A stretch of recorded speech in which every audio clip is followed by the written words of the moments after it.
In a unique period from the early 60s to the early 70s, a group of social scientists conducted a series of experiments examining the nature of human behavior and its relationship to social conventions and situations.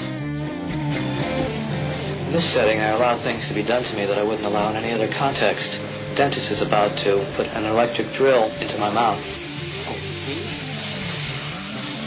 In this setting, I willingly expose my throat to a man with a razor blade. Stanley Milgram, one of the most influential social psychologists of the time, was particularly fascinated with the dangers of group behavior and blind obedience to authority. What is there in human nature that allows an individual to act without any restraints whatsoever, so that he can act inhumanely, harshly, severely, and in no way limited by feelings of compassion or conscience? These are questions. But he might be dead in there. The experiment requires that you continue teaching. 330 volts. The experiments that Milgram and others conducted were controversial, and for ethical reasons may never be conducted again. Yet the results of those experiments remain groundbreaking, profoundly revealing about the tensions between the individual and society, and increasingly relevant to contemporary life.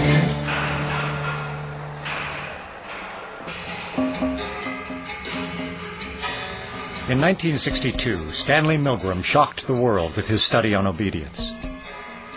To test his theories, he invented an event that would become a window into human cruelty. In ascending order, a row of buttons marked the amount of voltage one person would inflict upon another. Milgram's original motive for the experiment was to understand the unthinkable: how the German people could permit the extermination of the Jews. When I learn of incidents such as the massacre of millions of men, women, and children perpetrated by the Nazis in World War II, how is it possible, I ask myself, that ordinary people, who are courteous and decent in everyday life, can act callously, inhumanely, without any limitations of conscience?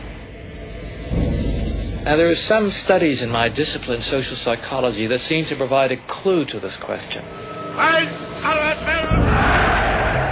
The problem I wanted to study was a little different. It went a little bit further. It was the issue of authority. Under what conditions would a person obey authority who commanded actions that went against conscience?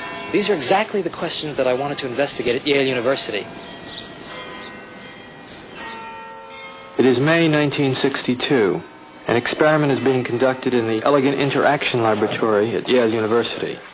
The subjects are 40 males between the ages of 20 and 50 residing in the greater New Haven area. Psychologists have developed several theories to explain how people learn.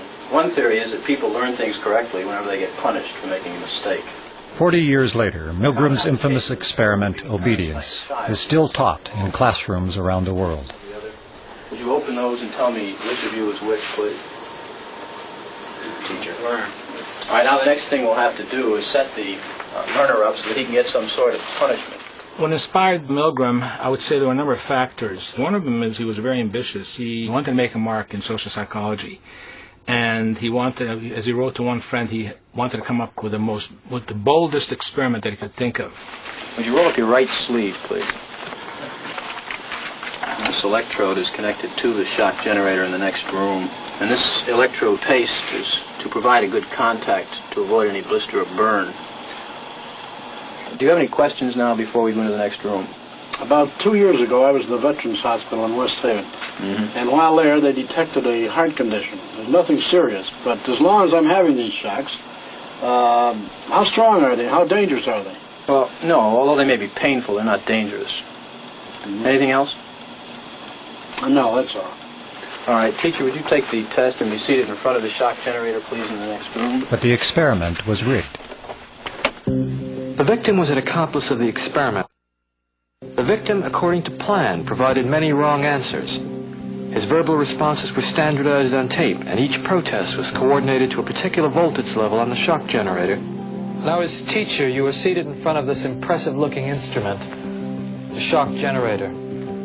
Its essential feature is a line of switches that goes from 15 volts to 450 volts.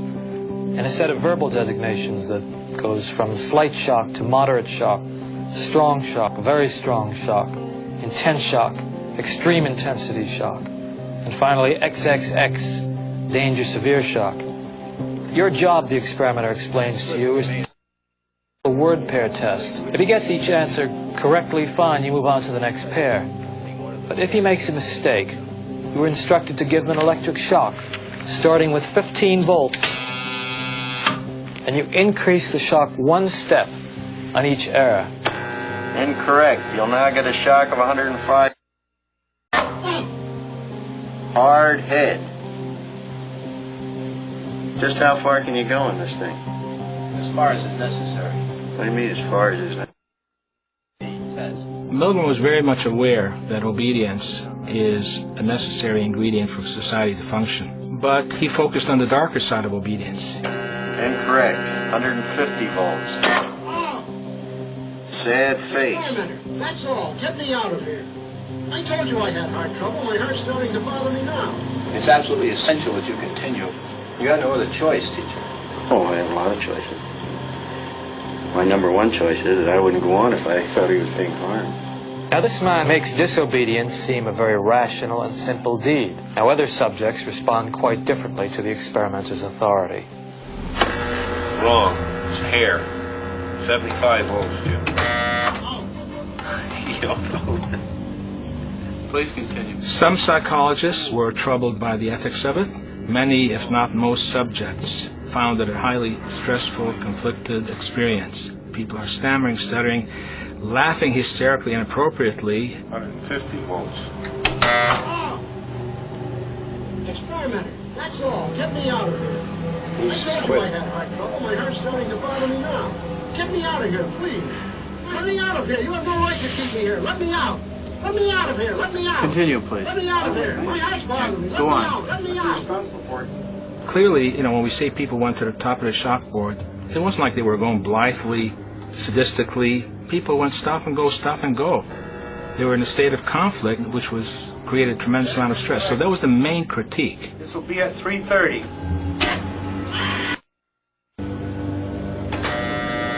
As his voice began to show increasing frustration, so did I.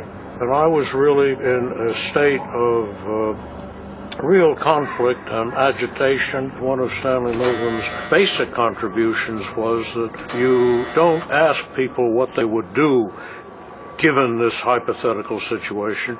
You put them in the situation. Wrong. I want the 180 volts. Please continue, teacher. 180 volts. I can't stand the pain. Let me out of here. Can't stand it. I'm not going to kill that man there. According to Milgram, one of the things that's a prerequisite for carrying out acts that are evil is to shed responsibility from your shoulders and hand it over to the person in charge. I mean, who's going to take the responsibility if anything happens to that gentleman? I'm responsible for anything that happens here. Continue, please. Next was slow. He didn't hold any gun to anybody's head. Just the fact that he conveyed a sense of authority. Roughly 60-65% of the people went all the way to the top of the shock board. 450 volts.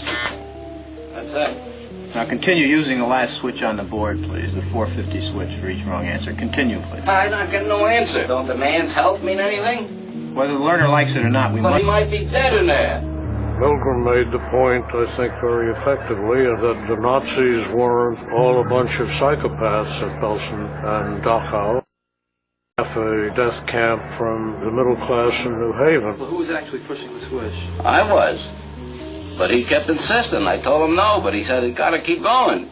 What kind of obedience would Milgram get today if he were to do the experiment today? Probably about the same. Probably about the same. Why? I don't know. I think people are just inherently obedient. It just really shows how far human beings will go to appease what they perceive to be an authority figure.